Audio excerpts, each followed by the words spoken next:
자, 그럼 92에서 95문답까지 우리가 쭉 살펴봤습니다. 10계명이죠. 율법의 항목들이 우리에게 선포되어 있는 그 10계명입니다. 우리가 먼저 좀 살펴볼 게 그 뒷면에 보시면은 그 하이델베르크 요리문답 전체 안에서의 10계명의 위치를 우리가 좀 살펴볼 필요가 있습니다. 우리가 이제 여러 번 이 부분에 대한 말씀을 좀 나누었는데요. 하이델베르크 요리문답은 전체가 1문과 2문에 대한 답으로 이렇게 쭉 이어지고 있죠. 그래서 답이 첫째, 둘째, 셋째가 있는데 그 셋째의 답의 항목으로 10계명이 들어가 있습니다. 그 10계명은 3부, 어떻게 감사를 드릴 것인가에 대한 답으로서 이 율법, 10계명이 있는 것을 우리가 볼 수가 있죠. 그래서 이 10계명은 좀 더 확대해 보게 되면 그 율법 자체는 우리가 하나님께 감사하는 감사의 수단이요, 감사의 도구가 된다는 것입니다. 그러니까 율법을 우리가 많이 좀 무서워하고 두려워하고 귀찮아하고 어려워하기가 쉽습니다. 그러나 우리가 하나님 앞에 어떻게 감사를 드릴 것인가, 어떻게 하는 것이 하나님께 감사하는 삶인가를 물었을 때에 그 답이 뭐라고요? 율법이라는 것이에요. 율법, 10계명. 하나님께 감사해야지. 하나님께 감사합시다. 하나님께 감사를 드립시다. 이것을 어떻게 감사를 표하고 어떻게 감사드릴 것인가? 율법의 그 항목들, 감사의 내용들이 들어있다라는 것입니다.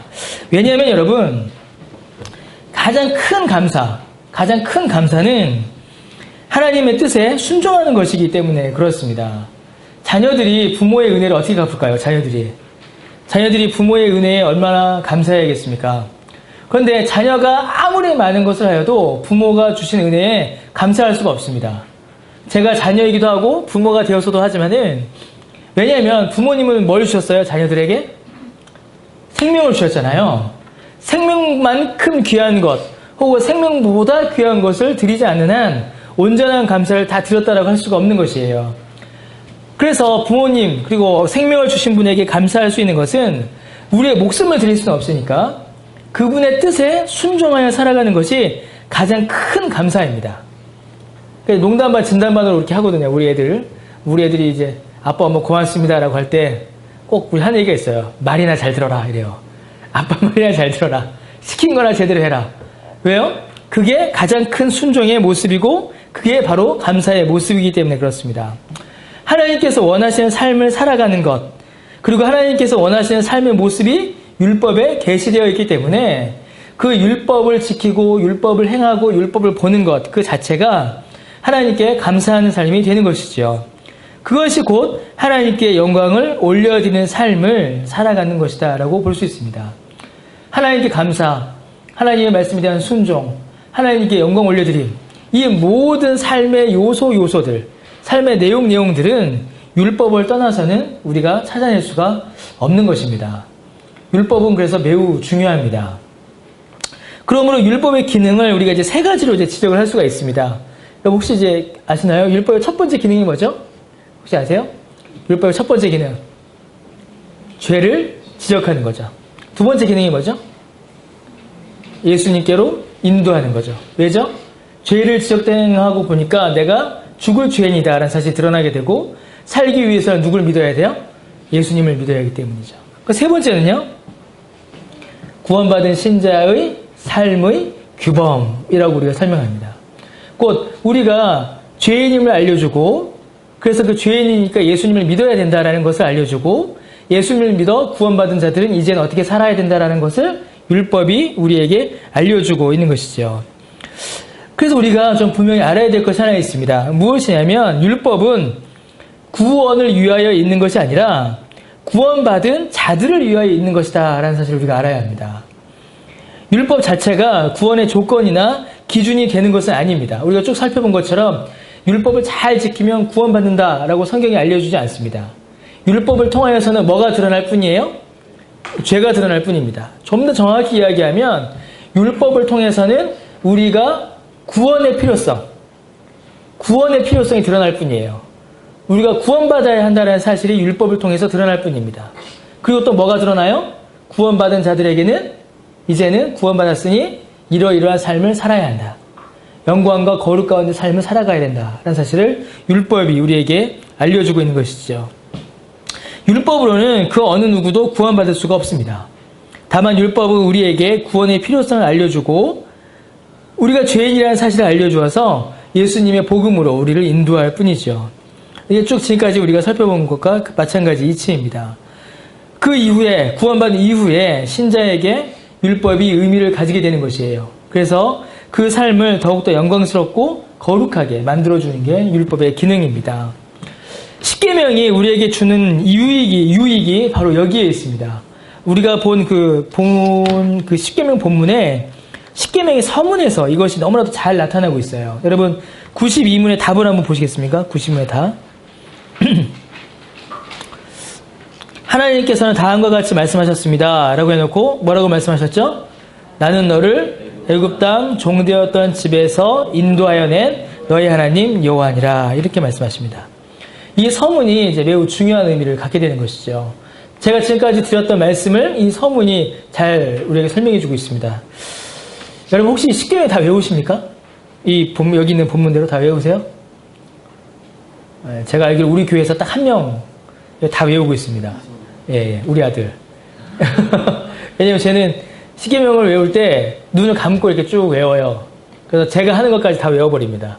그래서 여러분 우리가 2, 4, 6, 8, 10만 외우니까 1, 3, 5, 7, 9 외울 때는 여러분들 아까 좀 버벅거리셨거든요. 읽을 때 모르시나요? 저만 봤나요? 저도 그럽니다. 1, 3, 5, 7, 9만 하니까 2, 4, 6, 8, 10 할 때는 저도 버벅거려요. 언제 한번 날 잡아서 이 십계명 암송대회 같은 거 한번 할까 싶어요. 예. 예, 예? 아니요. 예, 아니요 나왔습니다. 동의하시나요, 여러분? 예. 여러분들이 원하시냐면 하지 말아야죠. 예. 우리 아들 상 하나 주려고 했더니만 그걸 못 주게 하는지. 자, 봅시다. 십계명의 서문이 무엇을 의미하는가? 하나님께서 이스라엘 백성들에게 이 십계명을 주실 때에 이 율법을 지키지 못하면, 이 십계명을 너희들이 지키지 못하면 구원받지 못한다. 이렇게 말씀하지 않으셨습니다. 곧 이 십계명으로 인하여서, 율법으로 인하여서 우리가 구원에 대한 두려움을 가질 게 아니라는 것이에요. 바꿔 말하면 우리가 율법을 쭉 봅니다. 율법을 보면서 내가 율법을 못 지켰네 라는 사실이 드러나죠. 율법을 못 지켰어. 나는 구원받지 못하겠구나. 혹은 나는 구원받지 않는 사람이구나 라고 생각하여서 자기가 받은 구원 사실 자체에 대한 두려움을 가질 필요가 없다라는 것이에요. 율법이 그걸 하려고 우리에게 주신 게 아닙니다. 구원은 어떻게 받아요? 구원은 오직 예수 그리스도를 믿는 믿음으로만 받는 것이죠. 예수님을 믿는 믿음으로 구원받는 것이기 때문에 그 믿음이 있다면 내가 구원받았다는 사실에 대한 의심이 있을 이유가 없는 것이죠. 단지 뭐만 있어요? 율법은 우리가 아직 부족하구나라는 사실만 우리에게 알려주고 있는 겁니다. 자, 하나님께서 이 율법을 이스라엘 백성들에게 주셨습니다. 그런데 우리가 지난주에 잠깐 말씀드렸던 건데 이스라엘이 애굽에 있을 때에 이 법을 주신 것이 아니에요. 애굽에서 막 노예 생활하는데 십계명을 주셔서 너희들 십계명 잘 지키면 구원해 줄게. 이게 아니라 이스라엘이 이미 애굽으로부터 구원을 받고 가나안으로 가는 여정 가운데서 하나님께서 이 율법을 주신 겁니다. 그래서 뭐라고 선언하세요? 나는 너를 애굽 땅 종되었던 집에서 먼저 이미 인도하여 냈다라고 말씀하시죠. 이미. 그러니까 뭐가 먼저라는 겁니까? 구원이 먼저인 거예요. 구원의 은혜를 먼저 베푸시고 그 다음에 율법을 주신 것이죠. 그러니까 어떻게 됩니까? 구원받은 자가 하나님의 백성답게 살아가는 삶, 그 삶을 위한 규범으로 하나님께서 이 율법을 주신 거예요. 하나님의 진노와 심판은 이미 애굽에 임한 10가지 재앙으로 충분히 나타났습니다. 그리고 이스라엘 민족은 하나님이 기뻐하실 만한 선을 행할 능력이 하나도 없다라는 것도 이미 드러났어요. 만약에 이스라엘 백성들이 애굽에 있는 한, 애굽 사람들과 같이 있는 한 죽음의 재앙을 피할 수 없는 존재임을 하나님께서는 알려주신 겁니다. 그러니까 어떻게 하셨어요? 너희들의 율법의 순종으로 구원한 게 아니라 일단 내가 너희들을 구원해 놓고 보자 이러신 거예요. 하나님께서 일단 구원하신 것이죠.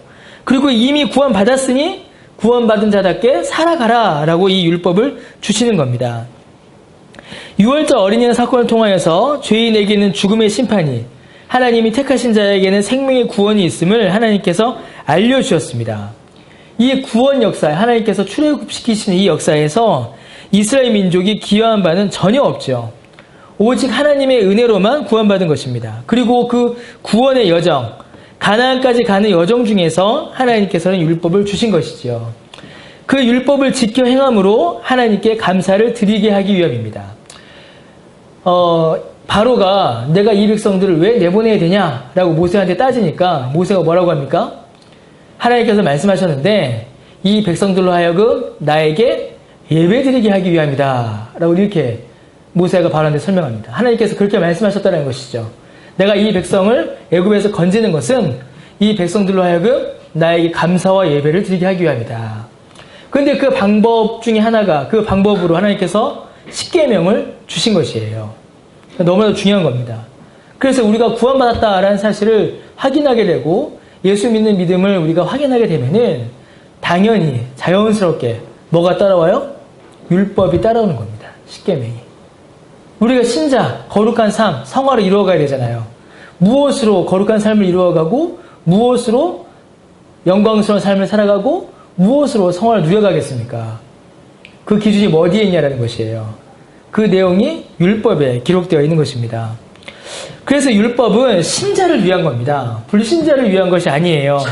만약에 이게 불신자를 위한 것이다 라고 한다면 율법 지키면 구원받습니다 라고 말할 수 있게 되는 것이죠. 그러나 율법은 오직 신자들을 위한 것입니다. 신자에게 있어서야 십계명과 모든 율법이 참된 의미를 가지게 됩니다. 세상 사람들에게 이게 뭐밖에 안 돼요? 그저 도덕법으로만 밖에 볼 수 없습니다. 세상 사람들에게는.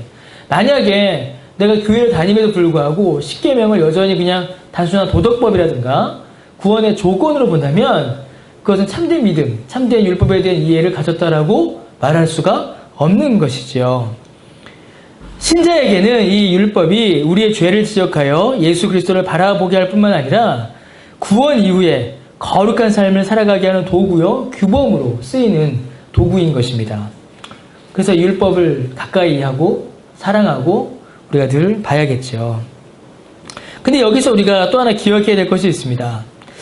하나님께서 우리에게 십계명을 주실 때, 이 율법을 주실 때에는 단순히 율법만을 주신 것이 아니다라는 사실을 우리가 또한 기억해야 합니다. 크게 두 가지의 은혜를 더하여 주셨습니다. 여러분 지금까지 못 들으셨으면 지금부터 들으시면 됩니다. 지금부터. 여기서부터가 본론이에요. 제가 정말 하고 싶었던 얘기는 여기부터거든요. 하나님께서 우리에게 율법을 주실 때 두 가지의 은혜를 더하여 주셨어요. 하나가 뭐냐면 예수 그리스도의 모범입니다. 이게 아주 중요합니다. 예수님께서는 우리와 같이 되셨죠. 우리가 가진 육체의 연약함을 주님도 다 가지셨습니다. 그래서 우리의 육체의 연약함은 죄 때문이지만 예수님께서 지신 육체의 연약함은 우리를 구원하시기 위함이죠. 죄 없으신 그분께서 죄에 있는 사람과 같이 율법의 육체의 연약함을 다 짊어지신 겁니다. 그런데 주님께서 어떻게 하세요? 율법을 다 지키십니다. 율법에 완전히 순종하세요. 곧 우리와 같은 육체를 가지신 주님이 율법에 순종하는 모범, 모델을 우리 앞에 보여주신 겁니다. 그 이 말이 뭐가 되겠습니까? 아, 율법이 있네. 야, 이거 못 지켜. 우리 힘으로는 안 돼. 그러니까 우리 신경 쓰지 마. 이건 접어놔. 라고 하면 된다, 안 된다? 안 된다라는 거예요. 그럴 수 없다라는 겁니다. 왜요? 예수님께서 우리와 같은 육체를 가지시고 위 율법을 지키는 모범을 보여주셨기 때문이에요. 이거 아주 중요한 이유입니다. 그래서 우리도 율법을 지킬 수 있다, 없다? 있다가 돼야 돼요. 율법을 지킬 수 있습니다. 율법으로 구원받지는 못하죠. 율법을 100% 완벽하게 지킬 수는 없습니다. 그러나 우리는 율법을 지킬 수 있어요. 왜요? 첫 번째 이유가 예수님의 모범이 있기 때문입니다. 두 번째 이유가 있습니다. 이게 더 어떻게 보면 이게 이제 본질적인 건데 굉장히 중요한 것인데 예수님께서 육체의 연약함을 가지시고도 율법을 지킬 수 있으셨던 이유가 있어요. 뭘까요? 첫 번째는 그가 죄가 없으시기 때문에 율법을 사랑하셨죠. 하나님의 말씀을. 또 중요한 게 있습니다. 아주 중요한 이유가 있는데 성령께서 함께 하셨다라는 거예요. 성령께서 함께 하셨다. 이게 우리에게도 주는 위로입니다. 곧 율법을 보면은 우리가 어떻게 율법을 지켜요? 십계명 10개도 못 지키잖아요. 부모를 공경하라. 부모 공경합니까? 안식일 기억하여 거룩히 지키라. 주일을 거룩하게 우리가 온전히 지키나요? 막 이 죄들이 나타난단 말이죠. 그런데 우리가 지킬 수 있다라는 거예요. 어떻게 해요?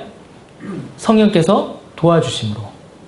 그러니까 율법을 볼 때에 율법으로 구원받는 것은 아니지만 이 율법을 지킬 만한 노력, 이 율법을 지킬 만한 능력, 그리고 이 율법을 지킬 만한 모범을 하나님께서는 우리에게 이미 충분히 보여주신 것입니다.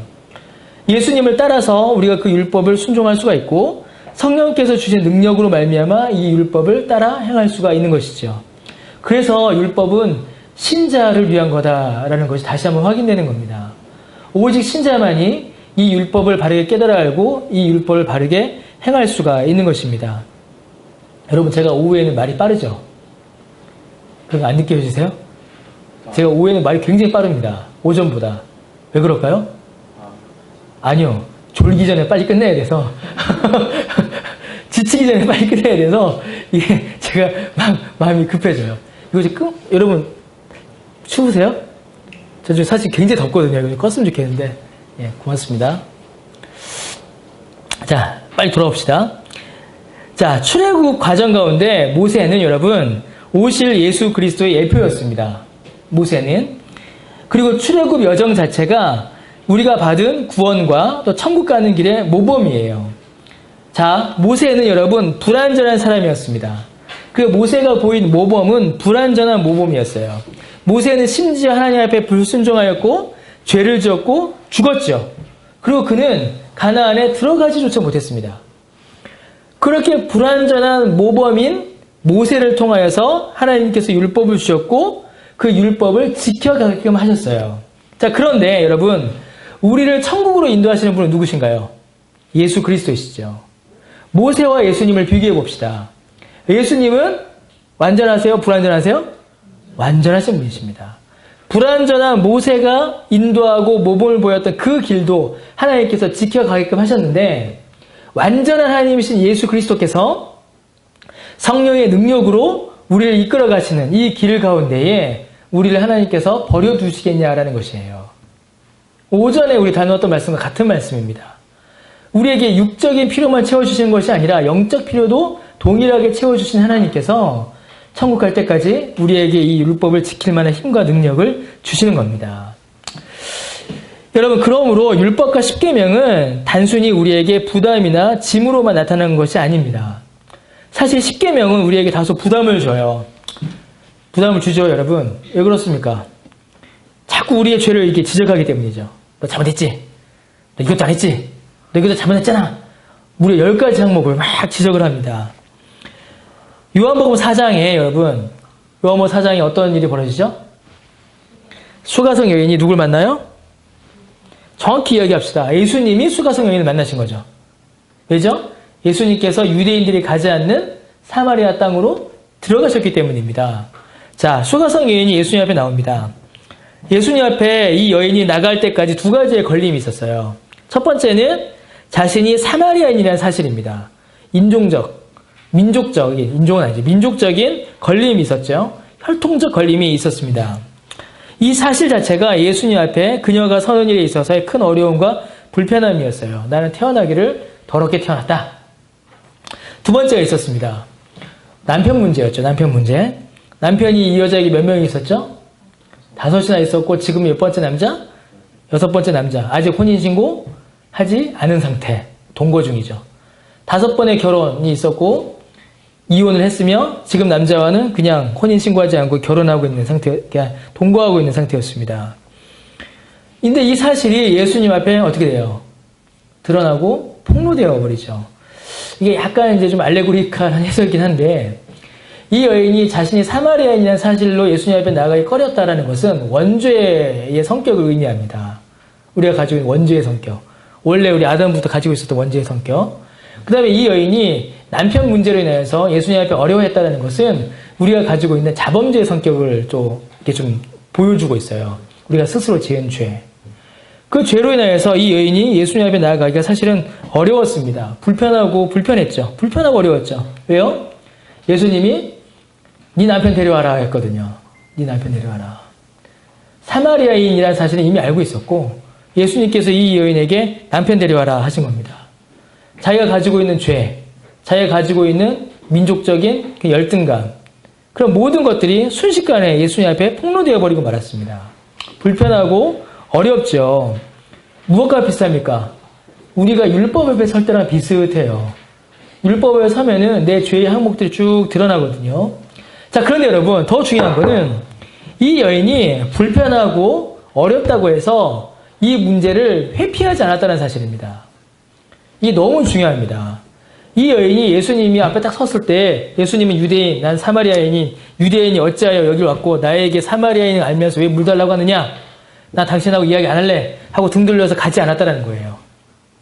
딱 예수님이 왔는데 예수님 너 남편 데려와봐 라고 하시니까 아니 남의 프라이버시를 나도 자존심이 있는데 어떻게 함부로 이렇게 건들 수 있습니까? 아무리 예수님이라도 당신하고 이야기 안 해. 등 딱 돌리고 떠나가지 않았다는 겁니다. 이거 굉장히 중요한 이야기입니다. 죄가 드러났을 때에, 죄가 폭로됐을 때에 자기의 연약함과 부족함이 만천하에 공개됐을 때에 이 여인이 회피하지 않았습니다. 등을 돌려서 예수님을 외면하지 않았어요. 오히려 예수님의 말씀을 받아들이고 더욱더 중요한 게 뭡니까? 예수 그리스도의 영광을 경험하게 됩니다. 그래서 예수님께서 뭐라고 하세요? 예배 드릴 때가 오나니 우리 하죠. 신령과 진정으로 뭐죠? 우리 어떻게 외우죠? 에베소 4장이 뭐라고 하죠? 뭐라고 하죠? 우리 아침에? 하나님께 예배하는 자는 신령과 진정으로 예배해야 된다. 예수님께서 예배의 참 교훈을 그녀에게 가르쳐 주십니다. 어떻게 하는 게 하나님께 예배하는 것이고 어떻게 하는 게 하나님을 만나는 것이며 어떻게 하는 것이 참된 구원인지 예수님께서 그 여인에게 말씀하세요. 예수님이 떠나시고 난 이후에 이 여인의 삶이 어떻게 바뀌어요? 동네마다 다니면서 자기가 만난 자가 선지자다. 내가 만난 자가 예수 그리스도 하나님이다 라고 증거하고 다닙니다. 여러분 이 변화를 우리가 좀 눈여겨봐야 합니다. 죄의 문제가 드러났을 때에 회피하지 않고 그것을 직면하고 오히려 그것을 예수 그리스도 앞으로 가져왔을 때에 이 여인이 구원을 얻고 영광을 경험하였습니다. 율법과 십계명은요, 여러분 우리에게 부담만 주는 것이 아닙니다. 우리를 영광과 거룩으로 인도하는 것이에요. 사가성이 아니죠. 사마리아의 수가성이죠. 사마리아의 수가성 여인이 예수님을 믿어 영생의 영광을 맛볼 것과 같습니다. 율법을 주신 것으로 끝나는 것이 아니기 때문이에요. 너 잘못했지? 이걸로 하나님께서 끝나는 게 아닙니다. 이 율법은 오직 그의 자녀들에게만 주시는 것입니다. 그래서 율법의 의미를 알고 율법을 깨달아 알아 주께로 돌아온 자들은 그 자체로 내가 하나님의 자녀라는 사실이 드러나게 돼 있어요. 율법에 순종하기를 기뻐하는 것은 자녀의 가장 분명한 특징입니다. 지키지 못함으로 인하여서 안타까워하는 것 역시 어떻게 돼요? 자녀이기 때문에 그렇게 할 수 있는 거예요. 자녀이기 때문에. 남의 집 자녀가 내 말 듣지 않았다고 해서 걔가 가슴을 찢고 후회하거나 안타까워하지 않는다라는 겁니다. 아버지의 자녀만이 내가 아버지의 뜻에 불순종해야 되는 사실에 대하여 안타까워할 수가 있어요. 그래서 이건 굉장히 중요한 겁니다. 성령께서 힘을 주십니다. 성화의 열매를 맺게 하시는 것이에요. 그러므로 십계명, 이 율법은 우리에게 매우 큰 감사의 제목이 되는 겁니다. 율법이 단순히 정죄의 근거가 되는 것이 아니라 여러분 은혜와 감사의 제목이 되는 것이에요. 내 죄가 드러나는 일이 나를 심각한 죄책감과 절망에 빠뜨려서 나를 막 짓이겨서 일어나지 못하게 무너뜨리는 게 아니라 일어나게 하는 겁니다. 하나님의 영광과 거룩으로 우리를 이끌어가는 것이죠. 십계명을 교회에서 지우려는 여러 시도들이 있습니다. 요즘에 많은 교회들이 십계명을 읽지 않습니다. 예배 시간에. 원래는 이제 그 종교개혁 이후에 교육계 전통에서는 십계명을 항상 읽었습니다. 십계명을 교회들이 읽지 않아요. 두 가지 이유가 있습니다. 첫 번째는 구약의 율법이 신약에서 더 이상 의미가 없다라고 하는 생각이 있어요. 근데 이거는 뭐죠, 여러분? 이건 굉장히 심각한 이단입니다. 초대교회 당시에 이런 주장을 했던 이단들이 굉장히 많았습니다. 주님이 뭐라고 하셨습니까? 나는 율법을 폐하러 온 것이 아니라 뭐하러 오셨다? 예, 완전하러 오셨다. 여러 곳에서 예수님께서 십계명을 인용하세요. 그리고 바울 역시 십계명과 율법을 인용합니다. 그래서 신약 시대가 열렸기 때문에 구약의 율법은 무의미하다. 그래서 십계명 볼 필요 없다라고 말하는 것은 이단입니다. 이단이에요. 그렇게 설명해서는 안 됩니다. 이유가 안 돼요. 그거는. 두 번째 이유가 있습니다. 두 번째 이유. 교회에서 십계명을 읽지 않고 십계명을 지워내려는 이유. 두 번째 이유가 성도들의 마음을 편하게 해주기 위함입니다. 편하게. 즐겁게. 뭘 하지 않는 거죠? 죄의 지적을 피하기 위함입니다. 성도들이 교회 와서 기쁘게 즐겁게, 여러분 조엘 오스틴 교회가 10계명인다는 얘기 들어봤습니까? 조엘 오스틴 교회가 죄에 대해서 설교한다는 얘기 들어봤어요? 그 레이크우드 처치가? 안 합니다. 죄의 지적을 피하기 위한 겁니다. 마음을 즐겁게 해주기 위함이죠. 기쁨과 즐거움으로 가득 채워주기 위함입니다. 이게 더 나쁜 짓입니다, 여러분. 성도들이 거룩하고 영광스러운 삶을 살아가야 되는데 교회가 앞장서서 성도들의 그 거룩하고 영광스러운 삶을 교회가 막아서는 겁니다. 교회가 죄에 대해서 설교하지 않고 율법을 말하지 않고 십계명을 이야기하지 않는 것은 신자가 거룩하고 영광스러운 삶, 하나님의 자녀로서의 삶, 죄를 이기는 성화의 삶을 살아가야 하는데 그거를 교회가 방해하고 막아서는 꼴이 되고 마는 것이에요. 수가성 여인이 예수님 앞에 나와서 구원받고 영광을 누리지 않습니까? 근데 만약에 예수님께서 그러지 않으셨지만 예수님께서 만약에 그래 너 남편이 5이나 6이나 있으니 얼마나 마음에 상처가 많니? 얼마나 힘들었니? 그래 즐겁게 살자. 인생은 행복한 거야. 만약에 예수님께서 그렇게만 하셨다면 이 여인은 구원받았을까요? 구원받지 못합니다. 구원의 근처로 갈 수가 없어요. 거룩한 삶을 살아갈 수가 없습니다. 이스라엘 백성들이 애굽에서 나와서 이제 가나안으로 갑니다. 쭉 걸어가고 있어요. 그런데 하나님께서 나타나셔서 얼마나 걸음이 힘드니, 걷기가 힘드니, 다리 아프지? 그냥 쉬어. 가지마. 얼마나 걷기가 힘들어. 지쳤지? 그래 술 먹자, 고기 먹자. 우리 한번 마음껏 놀아볼까? 네.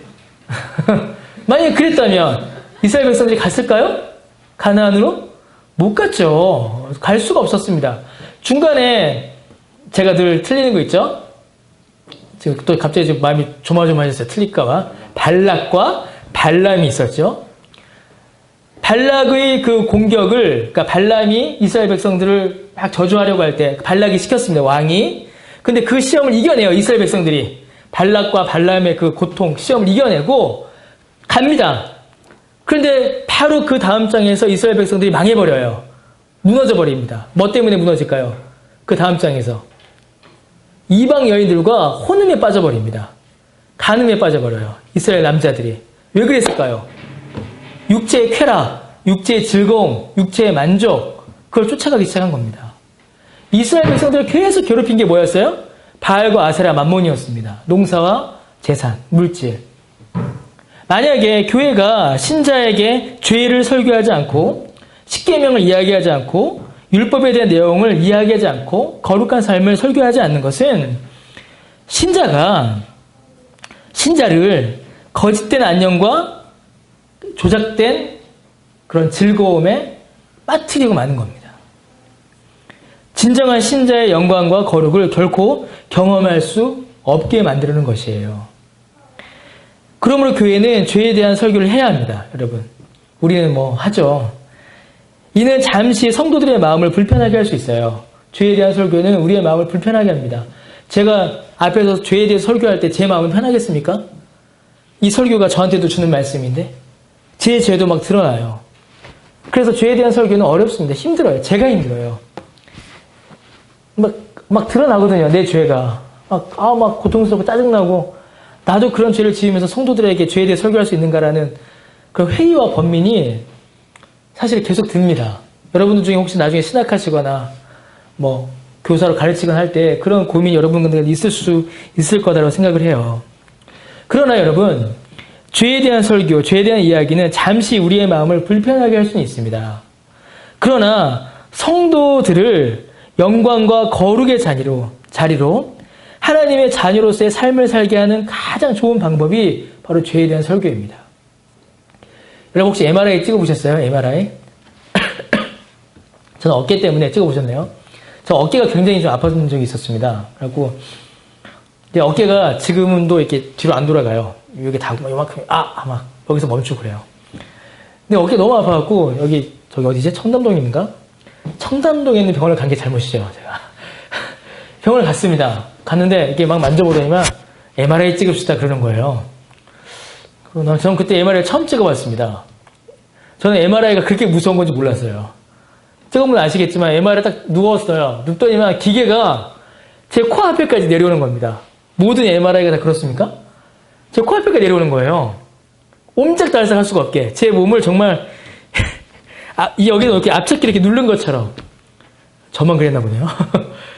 너무 무서운 겁니다. 너무 답답하고, 움직일 수도 없고, 숨도 쉬지 못하겠고, 움직이지 말라고 그러고. 그 제가 어떻게 됐을까요?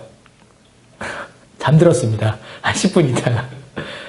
너무 힘든 거예요. 그 시간이 너무 무섭고, 처음 당해보는 감금이었습니다. 옴짝달싹 할 수 없는. 그래서 제가, 야, 이거 뭐 폐소공포증 있는 사람들, 우리 집사람 같은 사람 같은 데 들어가면 무서워하거든요. 못하겠구나. 근데 만약에 제가 그걸 싫어하고 박쳐 나왔다면 어떻게 됐겠습니까? 제 어깨가 어떤 상태인지, 제 몸이 어떤 상태인지 알 수가 없죠. 그 다음에 치료 과정으로 넘어갈 수가 없는 겁니다. 율법이 그와 같습니다.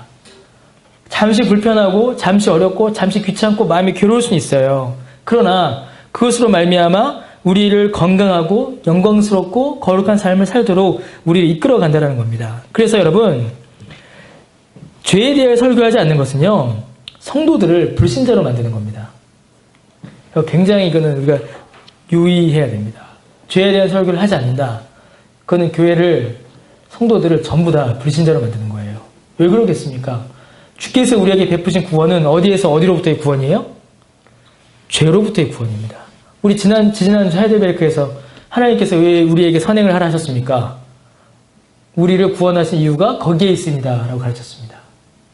다 율법에 있는 것이잖아요. 실제로 있었던 일이 있습니다. 두 일이 있었어요. 제가 아는 분 중에 한 분이 교회와 절을 같이 다니는 분이 계셨습니다. 참 대단한 분이시죠. 제가 이거 예전에도 설교 한번 한 적이 있었는데 이 진리에 대한 탐구욕이 너무 많으셨어요. 구도자였죠. 시커. 구도자라서 이 진리에 대한 교훈을 너무 배우고 싶은 겁니다. 그래서 어떻게 될까요? 주일은 어디에 오고 교회에 와서 설교를 듣고 평일에는 저 어디죠? 개포동에? 무슨 데죠? 구룡사 말고요. 그 밑에 그 양재들의 큰 절 있죠? 갑자기 생각나네? 아니요. 예, 무슨 절 있죠? 하여튼 네 글자인데 그 절 이름이. 그 절이 굉장히 부흥했어요. 근 한 몇십 년, 한 10년, 15년 안에. 왜 부흥했냐면 그 절이 사랑의 교회 제자훈련을 벤치마킹 했습니다. 실제로요. 그래서 그 절은 그 불교를 믿는 분들에게 불교 교리, 불교의 내용을 잘 가르치는 절이에요. 그래서 그 절은 지나갈 때마다 불교대학 이게 딱 붙어 있어요. 그래서 요즘에는 불교대학, 불경학교 하는 절들이 많습니다. 불교는 점점 그렇게 가는데 기독교는 점점 하여튼 돌아와서 그래서 그분은 기독교의 진리와 불교의 진리를 같이 배우고 싶으셨던 거예요. 그래서 두 군데 같이 다니셨습니다. 그래서 어느 날 교회에서 이제 십계명을 이제 읽는 겁니다. 쭉 예배 때. 그 전주까지는 아무렇지도 않게 들고 읽었던 십계명이 그날은 그 심령을 충돌한 거예요. 부딪힌 겁니다. 1계명과 2계명을 읽다가 이분이 그 심령이 율법에 충돌한 겁니다. 내가 하나님을 하나님으로 섬기고 있지 않구나. 너는 나 외엔 다른 신들을 내게 두게 말고 1계명이죠. 너는 나 외엔 다른 신들을 내게 있게 말지니라 라고 말씀하셨는데 내가 일요일은 여호와 하나님, 예수 그리스도, 평일에는 부처님, 내가 두 신을 두고 있었구나. 그 사실을 이분이 깨닫고 결정하셨어요. 어떻게 결정하셨을까요? 절로 가기로 결정하셨을까요? 아니죠. 교회로 하나님 말씀 배우기로 결정하셨어요. 어떤 새신자가 있었습니다. 제가 이제 새가족반을 옛날에 많이 했거든요. 작년부. 이제 그분은 교회 오는 게 별로 재미가 없으셨답니다. 교회가 뭐 맨날 똑같이 설교도 어렵고 졸리고 나랑 교회랑 성경이랑 별 상관이 없구나라고 생각하셨던 분이래요. 아무 상관이 없구나. 그런데 십계명을 쭉 읽어나가는 겁니다. 1계명 신? 몰라. 우상? 그런 거 없어. 여호와 이름 망령되 일컫지 말라고? 이름도 몰라. 이렇게 넘어간 거죠. 안식일? 교회 왔으면 됐지. 이렇게 넘어가다가 어디에서 걸렸을까요, 이분이? 5계명에서 걸린 겁니다. 내 부모를 공경하라. 왜 그러셨는지 몰라요. 그 전날 부모님과 싸우셨는지 어떻게 하셨는지 모르겠는데 이 5계명에서 다 걸린 겁니다. 내 부모를 공경하라. 거기에 충돌이 된 거예요. 그 율법에 충돌이 된 겁니다. 그래서 본인이 죄인이라는 사실을 그 자리에서 확인하게 됐습니다.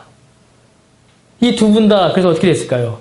율법을 통하여 자신의 죄인됨, 율법을 통하여 자기의 부족함, 자기의 연약함이 드러나게 된 겁니다. 그 사실을 깨닫게 된 것이죠. 그 다음 단계로 넘어갈 수가 있는 겁니다. 아, 그렇다면 이 죄에서 벗어날 길이 무엇인가? 그리고 이 죄에서 벗어나서 구원받았다면 이제는 어떻게 살아가야 할 것인가? 이 고민으로 그 신앙의 과정들이 쭉 이어지게 된 것이죠. 그래서 율법을 확인하는 일, 십계명을 읽는 일, 우리가 율법을 보고 죄를 나누고 확인하는 일들은 신자에게 있어서는 정말 필요한 일입니다. 굉장히 중요한 일이고. 그래서 죄는 멀리해야 되죠. 죄에 대한 설교, 죄에 대한 가르침, 죄에 대한 교훈은 우리가 가까이 해야 됩니다. 그 우리의 심령이 예민해지고 민감해져서 늘 죄를 깊이 깨달아 알고 죄에 대해서 회개하고 하나님의 은혜를 간구하는 삶을 살도록 우리의 삶을 이렇게 만들어 가야 될 필요가 있습니다. 예.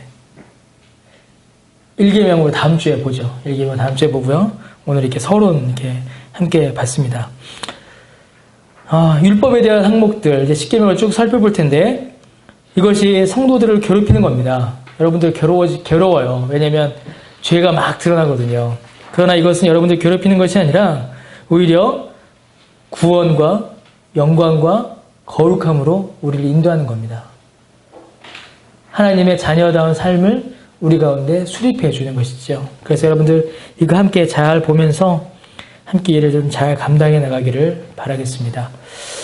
예, 오예배 함께 하시는 여러분들이 참 복됩니다. 얼마나 복됩니까? 오전에는 염려하지 말라 했는데 오후에는 너 죄인이야 하니까 모든 복음을 다 듣고 있잖아요. 여러분들 함께 또 이 은혜를 배우며 같이 해나가기를 바랍니다. 기도하겠습니다.